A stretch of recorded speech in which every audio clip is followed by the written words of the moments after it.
تاجر جو متقی ہو، جو سچ بولتا ہو، جو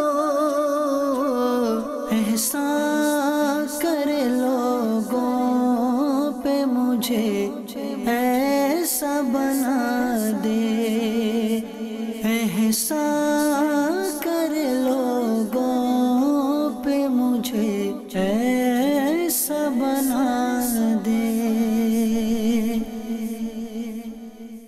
الحمدللہ رب العالمین والصلاة والسلام علی سید المرسلین، اما بعد فاعوذ باللہ من الشیطان الرجیم، بسم اللہ الرحمن الرحیم۔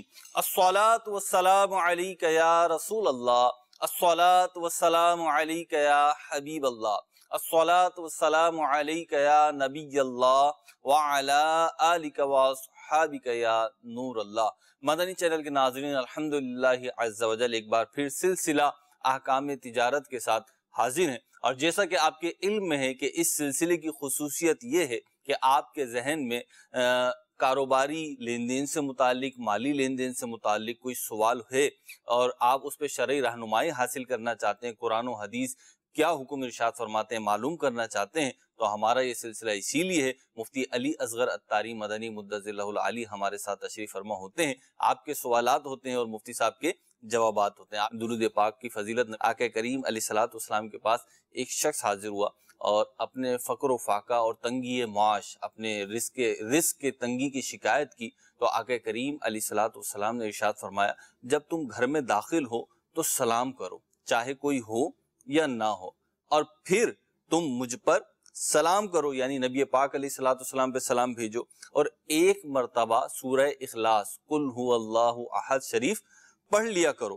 اس شخص نے ایسا ہی کیا تو اللہ رب العزت نے اس پر رزق کے دروازے کھول دیے، حتیٰ کہ اس کے ہمسایوں اور رشتہ داروں کو بھی رزق سے حصہ ملا۔ صلو علی الحبیب صلی اللہ تعالی علی محمد صلی اللہ علیہ وسلم۔ آپ کے سوال کی جانب بڑھتے ہیں، اور آپ نے کیا سوال کی ہے، کیا کال کی ہے؟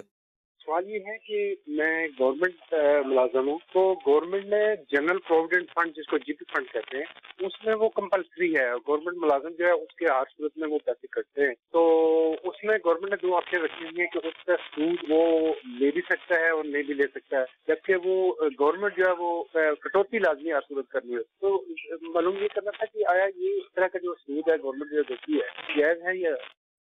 ٹھیک، دیکھیں، آپ نے خود وضاحت کی ہے کہ آپ کو یہ سہولت حاصل ہے کہ جو آپ کی تنخواہ سے رقم کٹ کے جی پی فنڈ میں جائے گی، اور وہ 2 طرح کے اکاؤنٹ میں رکھی جا سکتی ہے۔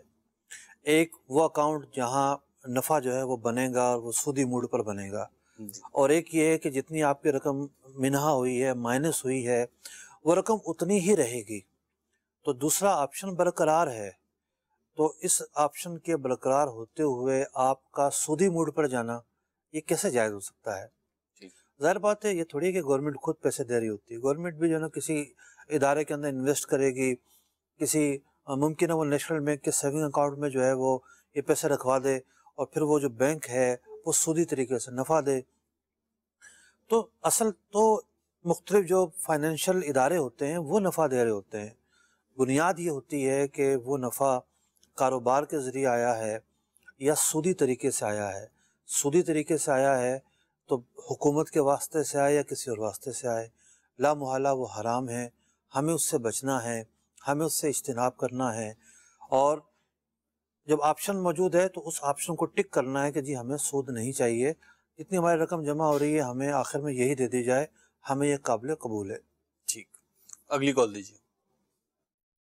مفتی صاحب سے سوال یہ ہے کہ اگر کرائے کی دکان ہو، اس کا کرایہ 20,000 روپے ہو، اور دکان میں مال 1.5 سے 2 لاکھ روپے ہو، اور سیل روزانہ کی 3 سے 4,000 روپے ہوتی ہو، کہ جس میں دکان کا کرایہ بھی بمشکل نکلتا ہو، تو ایسی صورت میں دکان چھوڑنے کے علاوہ اور کیا حل ہے؟ جبکہ اور مزید اماؤنٹ بھی نہ ہو کہ مال کی ورائٹیز بڑھا لی جائیں، ایسی صورت میں کیا کیا جائے؟ جواب عنایت فرمائیں۔ جی، ایک تو ہوتا ہے شرعی مسئلہ پوچھنا، اور آپ نے تو مشورہ طلب کیا۔ جی مفتی صاحب۔ دیکھیے، حل تو بہت سارے ہیں۔ اگر آپ یہ سمجھتے ہیں کہ جس چیز کی دکان ہے اب اس کی کھپت ہی نہیں ہے، طلب ہی نہیں ہے، اس